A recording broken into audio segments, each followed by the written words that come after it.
நான் 4 நாள் வெளியே போய் சாப்பிட்டேன்னா எனக்கு ஃபிஃப்த் டே வந்து கேஸ்ட்ரிக் ரிஃப்ளெக்ஸ் வந்துடும். ஸோ ஒரு வாட்டி பட்டுட்டேன்னா நான் அதை மீடியேட் பண்ணிப்பேன். நான் சொல்ல கேஸ்ட்ரிக் வரேன். ரிஃப்ளெக்ஸ் உங்களுக்கு வருதுன்னா நீங்க அதை போடவே கூடாது அடுத்து. பிகாஸ் அது ஸ்டார்ட் ஆயிடுச்சுன்னு அர்த்தம்.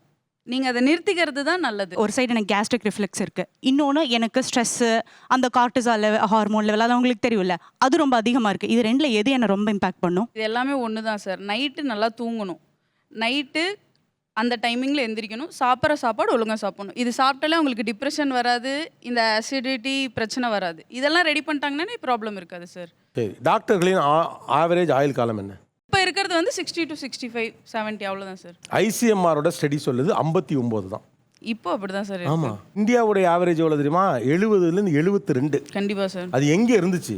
51 52 இருந்துச்சு. ஆமாம். I really feel pity and sorry for this. எங்களையெல்லாம் 72 வயசு வரைக்கும் கொண்டு வந்ததில் மெடிக்கல் டாக்டர்ஸ், மருந்துகள், அரசின் திட்டங்கள், இப்படி நிறைய நியூட்ரிஷன் அதிகரித்தது, பாலிசிஸ், நிறைய காரணங்கள் இருக்குது. கண்டிப்பாக சார். ரைட்டா? அதில் உங்களுடைய பங்கும் இருக்கிறாங்க, மறுக்கலை.